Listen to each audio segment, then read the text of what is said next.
The scream was so sharp it sliced through the quiet like broken glass. I wasn't even sure it came from my daughter at first.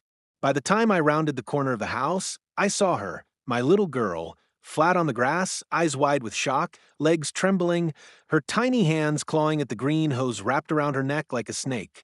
The dog was barking nonstop, leaping, pulling, trying to break free from his leash, but his cries were drowned out by the shrill, hate-filled voice screaming something about rules and animals and people like you. I froze, just for a second. My brain refused to believe what my eyes were seeing. The woman towering over her, neatly dressed in beige, sunglasses perched on her nose, manicured nails gripping that garden hose like it was a weapon, looked more like a nosy neighbor than a monster. But there she was, yanking that hose tighter like she was watering weeds, not strangling a child. My child. I screamed her name and ran, but everything moved in slow motion. My feet felt heavy, the ground like wet cement. I shouted at Karen, yes, Karen, the one from the HOA board who had been leaving us letters, the one who said my daughter's dog was a violation.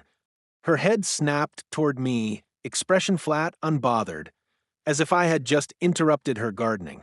What are you doing? I shrieked. She blinked. Let go. The hose uncoiled and dropped, limp onto the lawn. My daughter rolled to her side, gasping, wheezing like a fish on dry land. Her eyes didn't cry. They stared straight ahead, vacant, lost. Later, someone asked me if I thought Karen meant to kill her. I still don't know the answer. But I do know this. If my daughter hadn't been disabled, maybe she would have fought back. Instead, she just looked up at Karen, eyes wide, breath gone, like she was apologizing for being born. 6 months earlier, I thought I had finally outrun the chaos. After the divorce, after the endless court hearings, after the diagnosis, all I wanted was peace, a fresh start for me and my daughter, Ellie. When I saw the little yellow house tucked neatly at the edge of a manicured cul-de-sac, it felt like a whisper from God. Quiet streets, speed bumps every few feet, birds chirping instead of sirens. And most importantly, a big fenced backyard where Ellie could finally play with Max, her golden retriever therapy puppy. No hospitals, no wheelchairs blocking doorways. Just us, starting over. Ellie was 10, going on 30. She'd been born with spina bifida, and though her legs didn't move like other kids, her spirit ran wild. She used crutches to get around most days, sometimes a chair when she was tired, but she never let it stop her. Max had come into our lives just a few months before we moved in, gifted through a nonprofit that paired trained emotional support animals with disabled children. From the moment they met, they were inseparable. Where Ellie went, Max followed, his tail wagging like he understood her pain better than I ever could. The first week in the new neighborhood was almost surreal. Everyone smiled, too much. The neighbors brought pies. One even handed me a pamphlet labeled, "Welcome to Willow Glen, a proud HOA community." It had a smiling family on the front and a list of rules that looked more like commandments. No plastic lawn ornaments. No cars parked overnight in driveways. Grass trimmed under 3 inches. Fines for unapproved exterior paint. It was overwhelming, but I told myself it was the price of safety. This wasn't the chaotic apartment building we came from. This was structure, predictability, order. Ellie loved it here. She had her own room with fairy lights and shelves for her sketchbooks.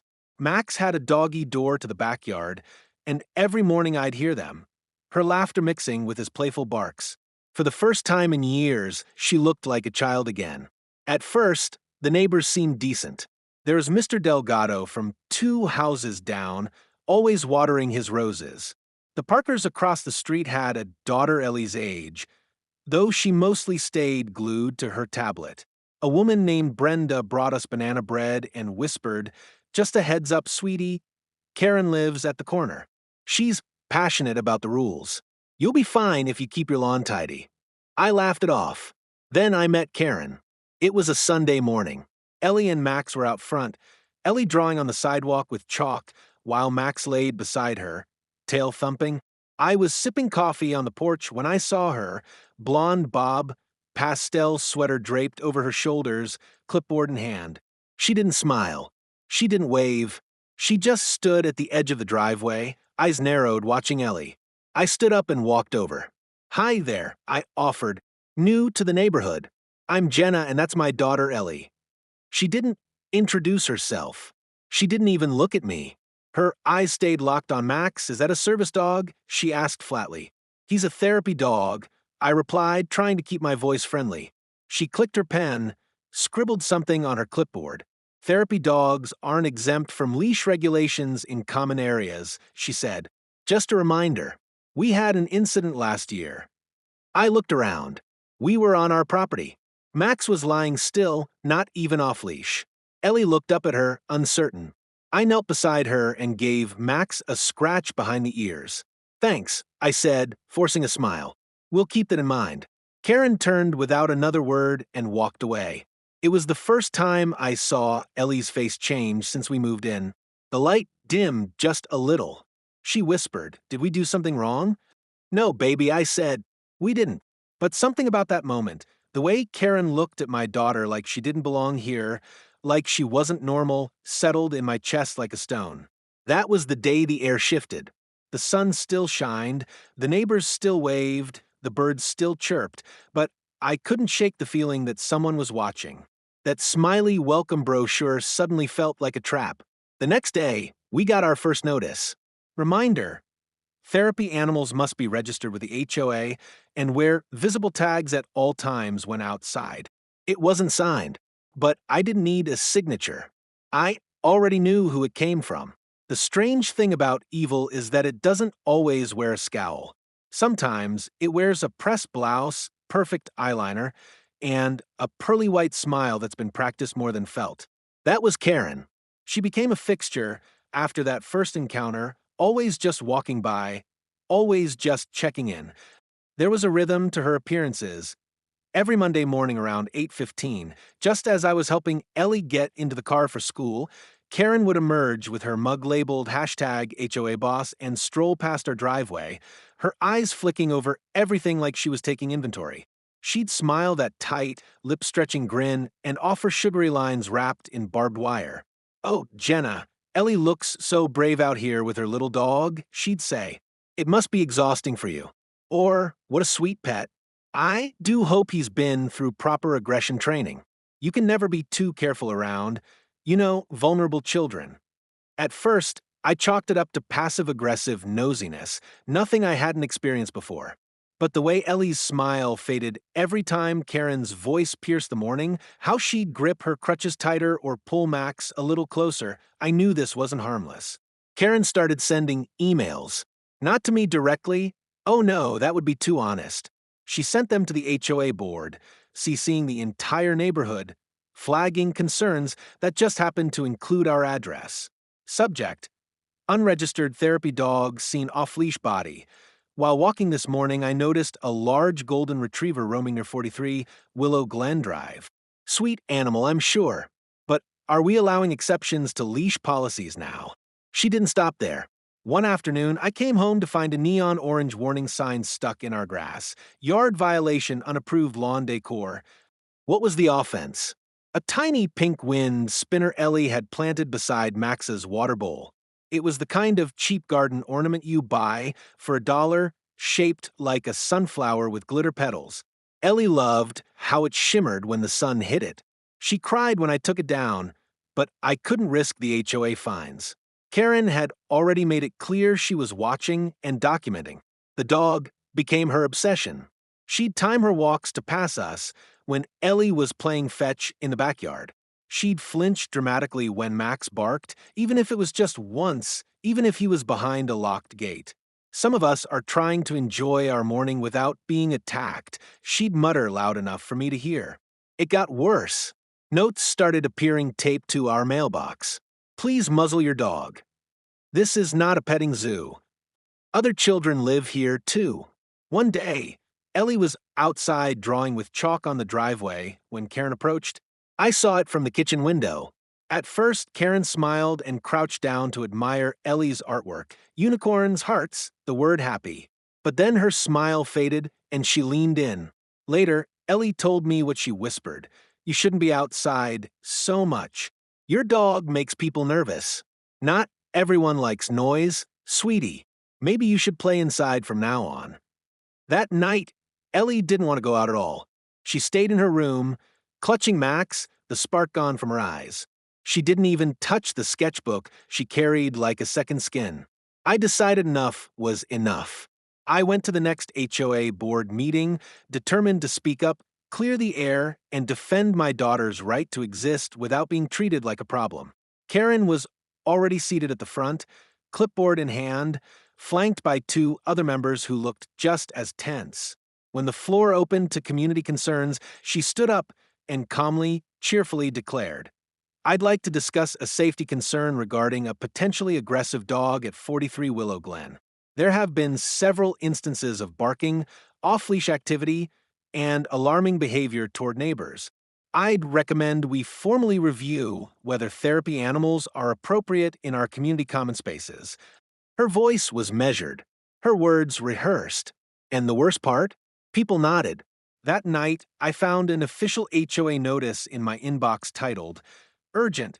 Board to evaluate therapy animal policy following resident complaint." She had done it. Karen wasn't just the neighbor with too much time and a clipboard.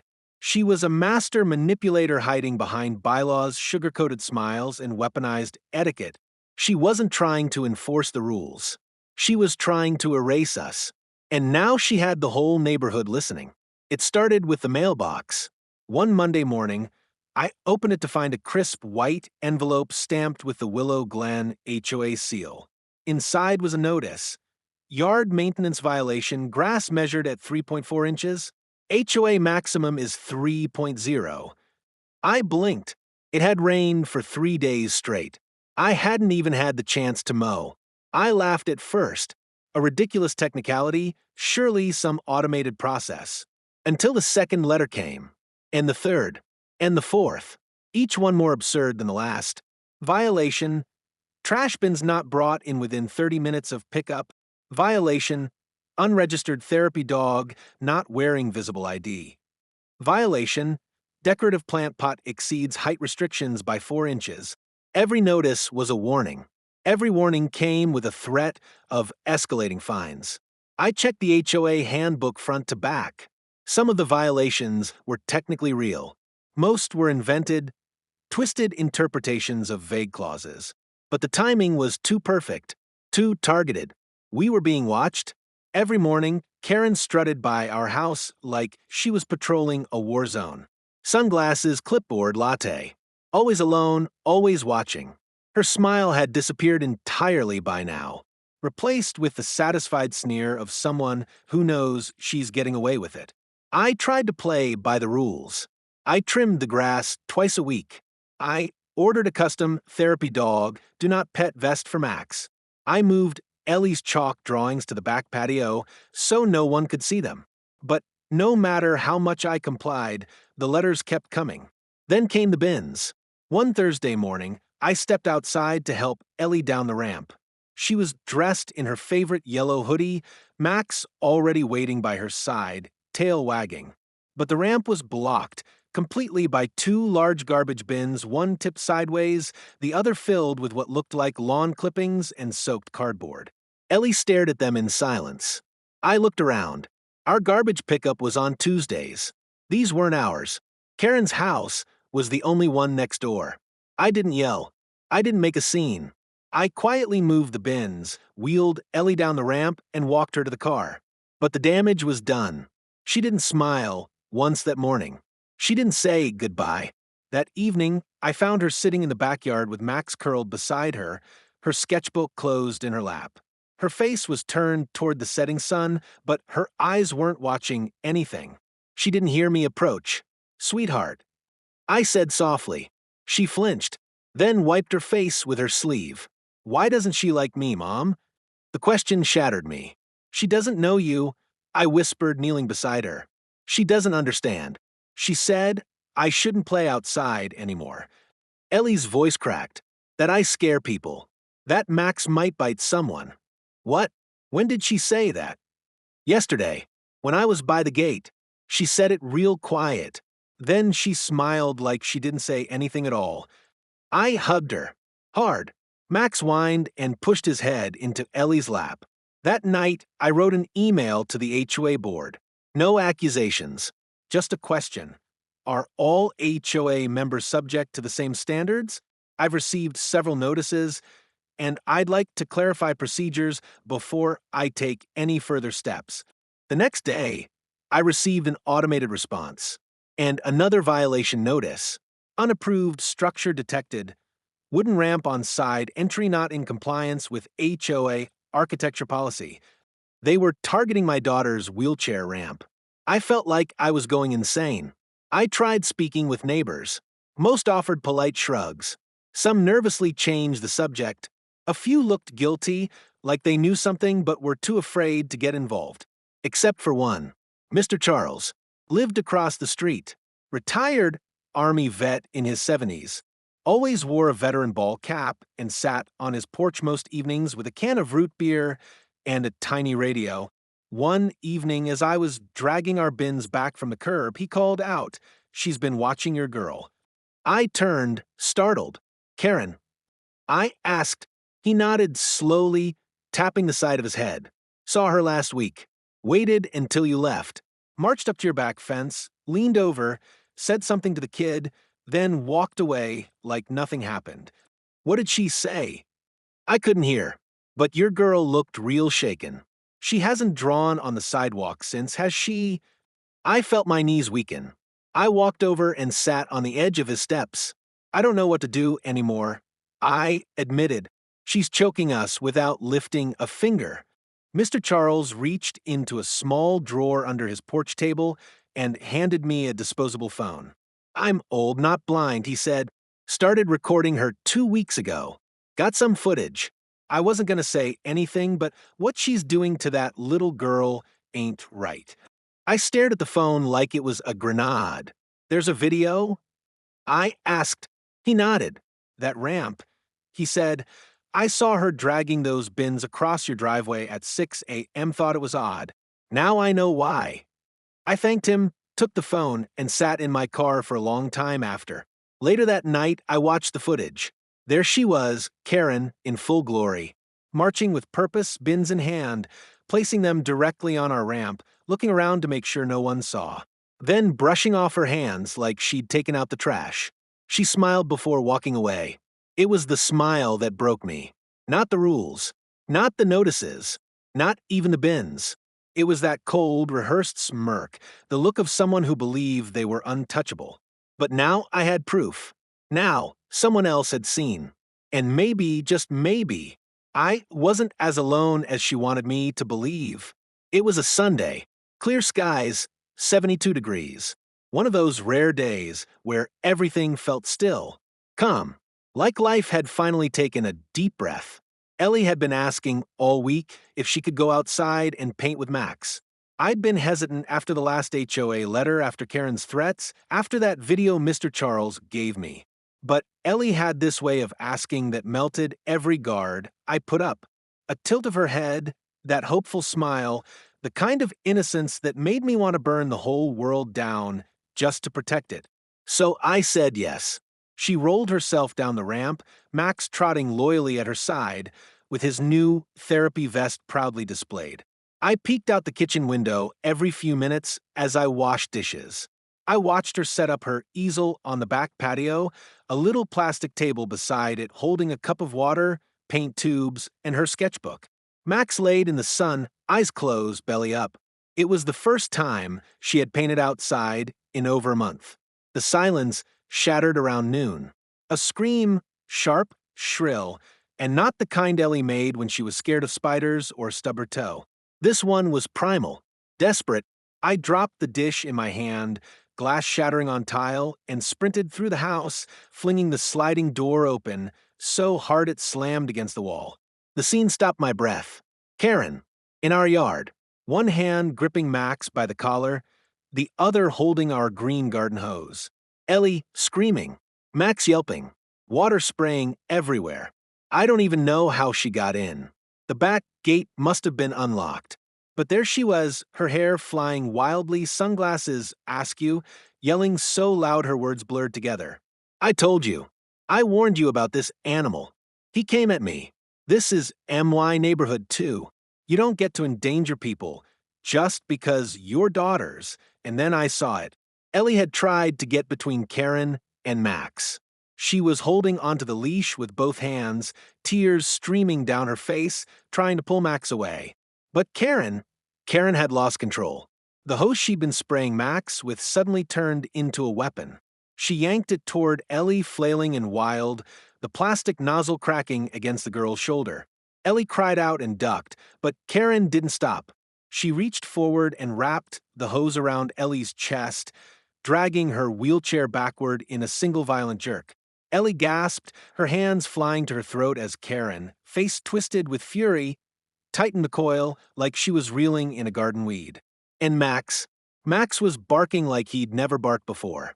Not angry, not defensive, terrified. I screamed, "Let her go!" Karen turned to me, panting, eyes wide, and in that moment, she didn't look like a person anymore. She looked like something broken, shattered from the inside out.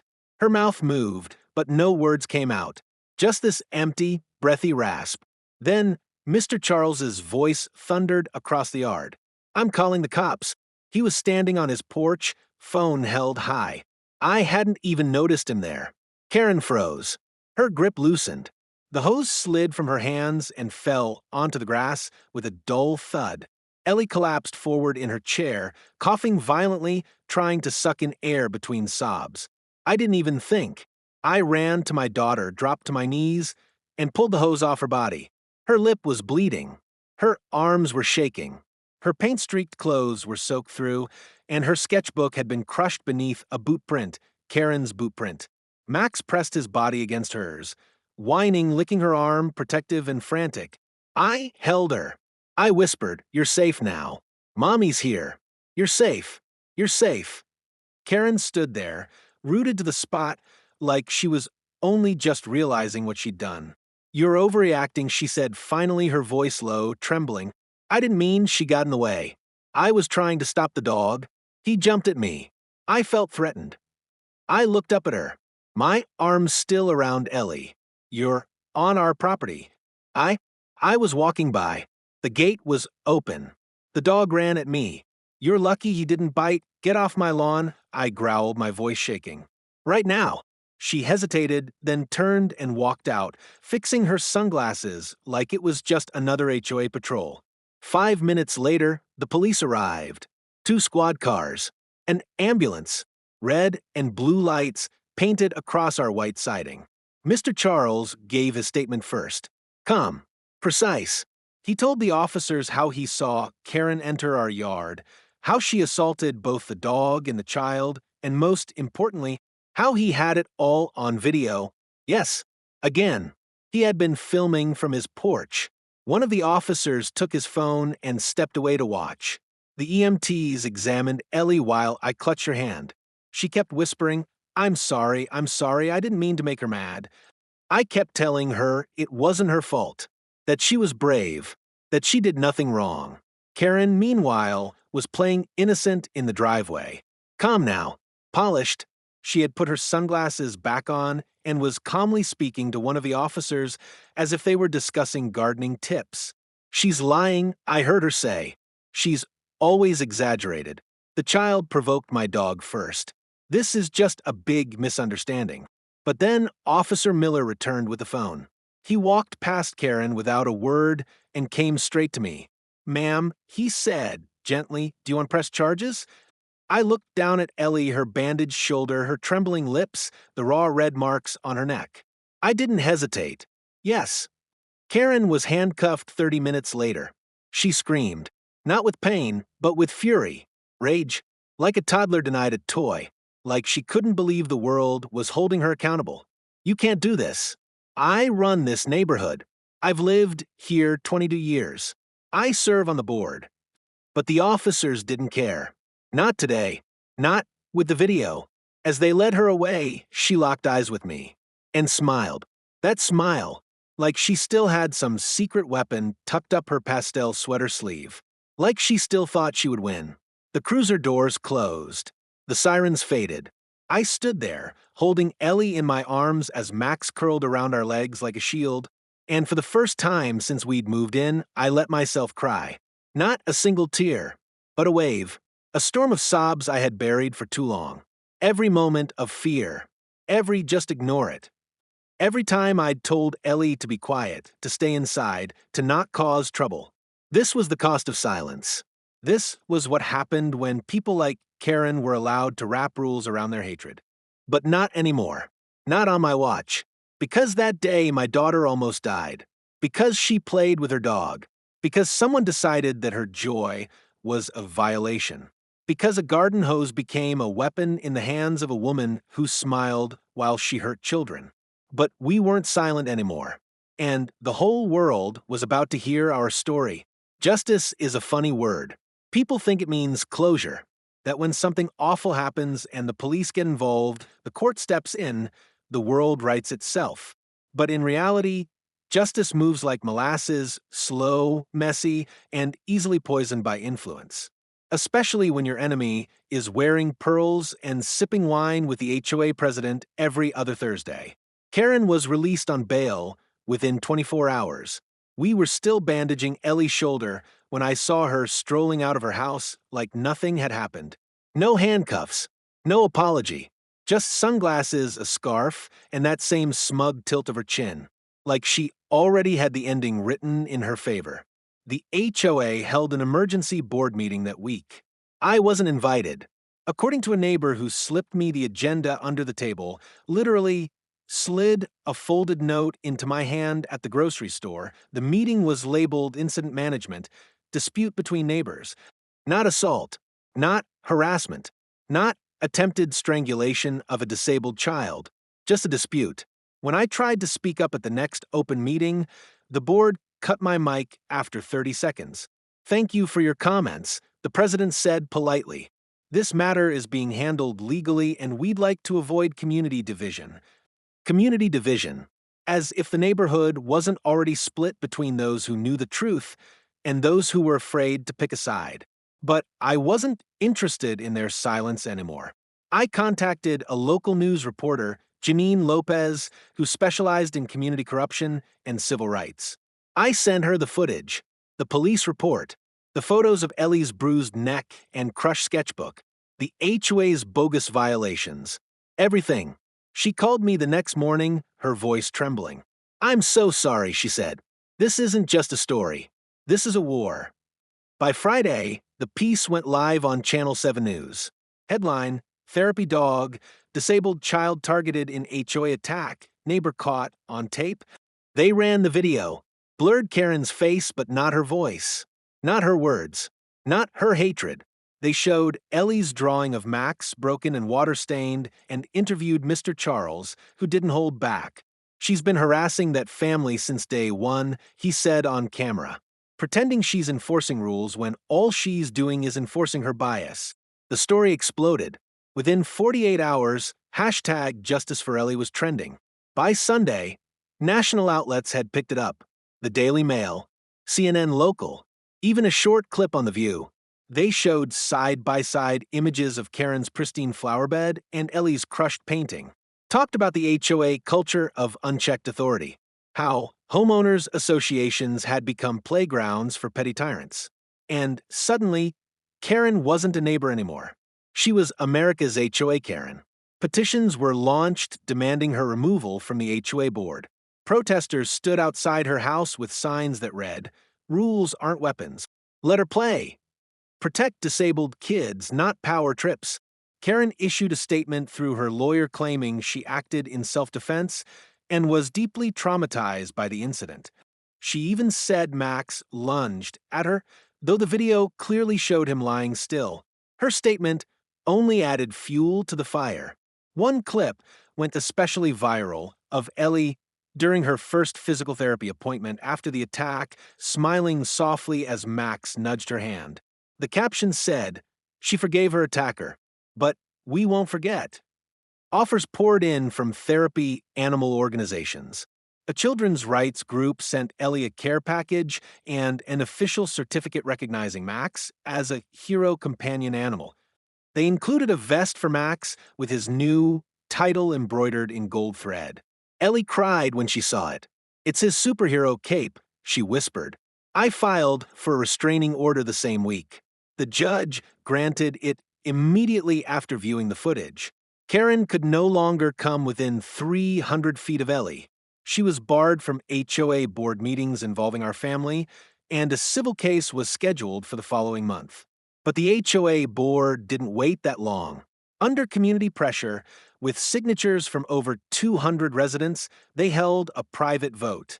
Karen was removed from her position as vice president. No public apology, no admission of wrongdoing. Just a curt email sent out to all residents. Effective immediately, Karen B. will no longer serve on the Willow Glen HOA board. We thank her for her years of service and encourage respectful dialogue going forward. Respectful dialogue. They never mentioned Ellie, but it didn't matter, because the community did. Families started dropping by with balloons, flowers, hand-drawn cards. One girl, maybe 11 years old, handed Ellie a picture of Max wearing a cape and said, "You're the bravest kid I know." Even people who once turned their heads looked me in the eye now. Mr. Charles got a standing ovation at the next neighborhood watch meeting. He just chuckled and said, "About damn time." As for Karen, she sold her house 2 months later. The listing never mentioned the incident, but everyone knew. A "for sale" sign stood like a tombstone on her pristine front lawn. One morning, I saw a moving van roll in, and just like that, she was gone. Vanished. No goodbye. No farewell email to the community she once ruled. Just an empty driveway and a broken reputation. And Ellie? She grew. She started painting outside again, this time with music playing and Max lounging beside her in his new vest. She spoke at her school about resilience, about kindness, about how one person's cruelty doesn't get to define your life. She still has scars, still startles at loud voices. But now, when she looks out at the world, she sees more than fear. She sees people who fought for her. She sees justice, not perfect, not swift, but real. And she sees Max, always Max, still wagging his tail like nothing bad ever happened. Because dogs don't hold grudges. But we remember. We remember who tried to silence our children. We remember who used rules to wound. And we remember who stood up when no one else would. This wasn't just about an HOA. It was about every place where cruelty hides behind authority. Every time a child is told to stay quiet. Every parent who's been gaslit into thinking they're overreacting. Every dog labeled a threat because he dared to protect the one he loved. Ellie's story isn't over. But Karen's chapter? That one is closed. For good. 2 months after everything, Ellie stood on a stage in front of 70 people. It wasn't fancy, a local community center with folding chairs, a creaky microphone, and a banner that read "Voices of Change," celebrating community resilience. But to Ellie, it might as well have been the Oscars. She wore her sunflower dress and a little butterfly clip in her hair. Max sat right beside her in his vest, his tail gently sweeping the floor. She held a small note card in both hands, but her voice, soft, a little shaky, carried louder than any speech I could have given. "Hi, my name is Ellie," she began, blinking against the spotlight. "I used to be scared to go outside. Not because I couldn't walk like other kids, but because someone thought I didn't belong. You could have heard a pin drop, but I do belong. And Max does too. We just wanted to play. That's all. We didn't want to make noise or break any rules. We just wanted to be happy." She paused, looked down at Max, then smiled. "I'm not scared anymore. Because even when one person tried to hurt me, so many others helped. And that's what I'll remember." The crowd stood before she even finished. Some were crying. I was one of them. Mr. Charles was there too. He wore a new cap that read Neighborhood Watch MVP. When Ellie rolled off the stage, he handed her a homemade trophy he'd carved from wood, a golden retriever painted on the front with the words, "To the bravest kid I know." She hugged him tight. He wiped his eyes and muttered, "Don't tell anyone I'm getting soft." In the weeks that followed, things changed. We moved, not far, just across town, but to a place where the word HOA didn't exist. A cul-de-sac with cracked sidewalks, paint-chipped mailboxes, and kids who played until the streetlights buzzed on. The kind of place where Max could run freely in a backyard that didn't have a measuring tape in the soil. Ellie's new school welcomed her with a ramp, a therapy counselor, and a surprise class pet named Jelly Bean, a floppy-eared bunny who Max was immediately jealous of. We left behind more than a house. We left behind fear. But we didn't forget. Every year now, Ellie and I host a small community event called Let Her Play Day. It started small, just a picnic, some games, a speech or two. But last year, over 200 people came. Some brought their dogs. Some brought their children. Many brought stories about discrimination, bullying, about feeling invisible. We gave them a place to be seen. And yes, Max was there, tail wagging like the proud co-host he's always been. As for Karen, her house stayed on the market for nearly 5 months. Word had gotten around. Notorious HOA incident had made its way onto the Zillow comments. Eventually, she sold it quietly below asking price and moved out of state. No forwarding address. No apology. And that's okay, because we weren't waiting for one. We had already moved on. I sometimes think about that moment, the garden hose, the look in Ellie's eyes, the weight of the silence that followed. I used to relive it every night. Now, I relive what came after. The letters Ellie receives from other kids in wheelchairs saying, "You made me brave." The painting she sells to raise money for therapy dogs. The way she laughs now, loud, unashamed, wild. The way Max looks at her like she's his whole world. That's the memory that wins. Not the one where she was hurt, but the one where she stood up, where she kept playing, where she chose joy again and again. One afternoon, while walking through the new park near our house, Ellie paused in the grass. "Do you think people like Karen ever feel bad?" she asked. I thought, for a second, maybe, but even if they don't, you made the world better anyway. She nodded slowly, then threw a tennis ball across the field. Max bolted after it, kicking up dust behind him like a furry rocket. Ellie grinned, because all she ever wanted was this: to laugh in the sun, to be seen, to play fetch with her best friend. And instead, she fetched the courage to change everything. If this story moved you, if it made you angry, if it made you cry, or if it reminded you how dangerous unchecked power can be, then don't let it end here. Speak up. Share this story with someone who needs to hear it. Someone who's been silenced. Someone who's been told they don't belong just for trying to live. And if you believe that every child deserves to feel safe in their own yard, that therapy dogs aren't violations, and that no HOA rule should ever become a weapon, then hit subscribe and join us at HOA Denied Access, the only channel that exposes the dark truth behind picture-perfect neighborhoods. Because we're not just telling stories, we're making sure they're heard. And the next time someone says it's just a rule, you'll know better. You'll fight back. Subscribe, share, and never stay silent again. This is HOA Denied Access.